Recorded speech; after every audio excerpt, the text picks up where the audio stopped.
Hi guys ನಮಸ್ಕಾರ ಎಲ್ರಿಗೂ welcome back to my channel. ಹಾಗೆಯೇ ಕೊನೆ ತನಕ ವಿಡಿಯೋ ನೋಡಿ. ಸೂಪರ್ ಆಗಿರ್ತಕ್ಕಂಥ ಸಿಂಪಲ್ ಆಗಿರ್ತಕ್ಕಂಥ ಒಂದು ರಸಮ್ಮು ಈ ಮಳೆಗಾಲಕ್ಕೆ ಮಧ್ಯಾಹ್ನ ಲಂಚಿಗೆ ಅಥವಾ ರಾತ್ರಿ ಡಿನ್ನರ್ಗೆ ಸಿಂಪಲ್ಲಾಗಿ ಮಾಡ್ಕೋಬೋದು. ಹೇಗೆ ಮಾಡೋದು ನೋಡೋಣ ಬನ್ನಿ. ಹಾಗೆಯೇ ಈಗ ನಾನು ಬಂದುಬಿಟ್ಟು ತೊಗರಿ ಬೇಳೆನ ತೊಗೊಂಡಿದ್ದೀನಿ ನೋಡಿರಿ. ಒಂದು ಬೌಲಷ್ಟು ತೊಗರಿ ಬೇಳೆನ ತೊಗೊಂಡಿದ್ದೀನಿ. ತೊಗೊಂಡು ಚೆನ್ನಾಗಿ ಬೇಯಿಸ್ಕೊಂಡಿದ್ದೀನಿ ನೋಡಿ. ಬೇಯಿಸ್ಕೊಂಡು ಇಟ್ಕೊಂಡಿದ್ದೀನಿ. ಈಗ ಇದನ್ನು ಮಾಡ್ಕೊಳ್ಳೋಣ, ಹುರ್ಕೊಳ್ಳೋಣ. ಒಂದು ಸ್ಪೂನ್ ಜೀರಿಗೆ, ಒಂದು ಸ್ಪೂನು ಕಾಳು ಮೆಣಸು ಅಥವಾ ಕರಿಮೆಣಸು ಅದನ್ನು ಹುರಿದ್ಬಿಟ್ಟು ಈ ಥರ ಕುಟ್ಟಾಣಿ ಇದ್ದರೆ ಅದರಲ್ಲಿ ಚೆನ್ನಾಗಿ ಕ್ರಷ್ ಮಾಡ್ಕೊಳ್ರಿ. ಅಂದರೆ ಪೂರ್ತಿ ನುಣ್ಣಗೆ ಮಾಡೋದು ಬೇಡ, ತರ್ತರಿಯಾಗಿ ಈ ಥರ ರುಬ್ಕೊಳ್ಳಿ ನೋಡಿ ಈ ಥರ. ಹಾಗೆಯೇ ಅದೇ ಇದಕ್ಕೇ ಹಾಕ್ಕೊಂಡು ಒಂದು 2 ಗೆಡ್ಡೆಯಷ್ಟು ಬೆಳ್ಳುಳ್ಳಿನ ಜಜ್ಜಿಬಿಟ್ಟು ಇಟ್ಕೊಳ್ಳಿ ಚೆನ್ನಾಗಿ ನೋಡಿರಿ. ಈ ಥರ ಜಜ್ಜಿಬಿಟ್ಟು ಎತ್ತಿಟ್ಕೊಳ್ಳಿ. ಈಗ ಒಗ್ಗರಣೆ ಮಾಡ್ಕೊಳ್ಳೋಣ. ಒಂದು ಬಾಣಲೆ ಅಥವಾ ಪಾತ್ರೆನ ಇಟ್ಕೊಂಡು 1-2 ಸ್ಪೂನು ಆಯಿಲು, 1 ಸ್ಪೂನು ತುಪ್ಪನ ಹಾಕ್ಕೊಂಡು ಅದಕ್ಕೆ ಬಿಸಿ ಆದ ನಂತರ ಸಾಸಿವೆ, 1 ಟೀ ಸ್ಪೂನ್ ಸಾಸಿವೆ, 1 ಟೀ ಸ್ಪೂನ್ ಜೀರಿಗೆನ ಒಗ್ಗರಣೆಗೆ ಹಾಕ್ಕೊಂಡು ಮತ್ತು ಕರಿಬೇವಿನ ಸೊಪ್ಪನ್ನು ಹಾಕ್ಕೊಳ್ಳೋಣ.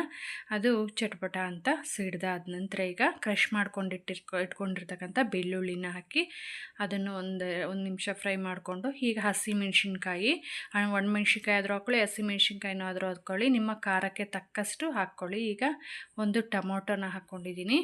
ಅದನ್ನು ಸಹ ರುಚಿಗೆ ತಕ್ಕಷ್ಟು ಉಪ್ಪು ಹಾಕ್ಕೊಂಡು ಈ ಥರ ಸಾಫ್ಟ್ ಆಗೋವರೆಗೂ ಚೆನ್ನಾಗಿ ಫ್ರೈ ಮಾಡ್ಕೋಬೇಕು ನೋಡಿ. ಈ ಥರ ಫ್ರೈ ಮಾಡಿಕೊಂಡು ಚೆನ್ನಾಗಿ ಟೊಮೊಟೊ ಫ್ರೈ ಆದಷ್ಟು ತುಂಬ ಚೆನ್ನಾಗಿರುತ್ತೆ ಟೇಸ್ಟು. ಹಾಗೆಯೇ ಈಗ ಒಂದು ಪಿಂಚಷ್ಟು ಹಿಂಗನ್ನು ಸಹ ಹಾಕ್ಕೊಂಡಿದ್ದೀನಿ. ರಸಮ್ ಅಂದರೆ ಹಿಂಗೆ ಹಾಕಿದ್ರೆ ಟೇಸ್ಟ್ ಚೆನ್ನಾಗಿರುತ್ತಲ್ವ, ಹಂಗಾಗಿ ಸ್ವಲ್ಪ ಬೇಕಂದರೆ ಹಾಕ್ಕೊಳ್ಳಿ, ಬೇಡ ಅಂದರೆ ಸ್ಕಿಪ್ ಮಾಡಿ. ಕೆಲವರಿಗೆ ಹಿಂಗೆ ಇಷ್ಟ ಆಗಲ್ಲ. ಅದರಿಂದ ಈಗ ಇದು ಹುಣಸೆ ಹಣ್ಣಿನ ಜ್ಯೂಸ್ ಹಾಕ್ಕೊಂಡಿದ್ದೀನಿ, ಅಂದರೆ ಹುಣಸೆ ಹಣ್ಣಿನ ರಸನ ಸ್ವಲ್ಪ ಹಾಕ್ಕೊಂಡಿದ್ದೀನಿ. ಅದನ್ನು ಹಾಕ್ಕೊಂಡು ನಂತರ ಬೇಯಿಸಿಟ್ಕೊಂಡಿರ್ತಕ್ಕಂಥ ಬೇಳೆನೂ ಹಾಕ್ಕೊಂಡು ಕ್ರಷ್ ಮಾಡಿ ಇಟ್ಕೊಂಡಿರ್ತಕ್ಕಂಥ ಜೀರಿಗೆ ಮತ್ತು ಮೆಣಸು ಪುಡಿನೂ ಹಾಕ್ಕೊಂಡು ನಮಗೆ ಕನ್ಸಿಸ್ಟೆನ್ಸಿ ನೋಡಿಕೊಂಡು ಎಷ್ಟು ಬೇಕೋ ಅಷ್ಟು ನೀರನ್ನು ಹಾಕ್ಕೋಬೇಕು. ತೆಳುವಾಗಬೇಕು ಅಂದರೆ ತೆಳುವಾಗಿ. ಒಂದು ಸ್ವಲ್ಪ ಹಸಿ ತೆಂಗಿನ ತುರಿನೂ ಹಾಕ್ಕೊಂಡಿದ್ದೀನಿ, ಚೆನ್ನಾಗಿರುತ್ತೆ. ಹಾಗೆಯೇ ಇದನ್ನೆಲ್ಲನೂ ಮಿಕ್ಸ್ ಮಾಡಿಕೊಂಡು ಚೆನ್ನಾಗಿ ಕುದಿಸ್ಕೋಬೇಕು 1-2-3 ನಿಮಿಷ.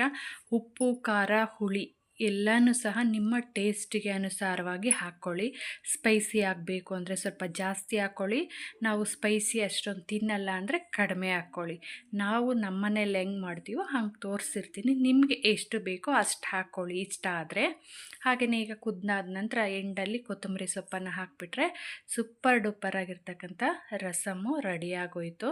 ಹಾಗೆಯೇ ಕೊನೆಯ ತನಕ ವಿಡಿಯೋ ನೋಡಿದ ಎಲ್ರಿಗೂ ಸಹ ತುಂಬಾ ಧನ್ಯವಾದಗಳು. Thanks for watching.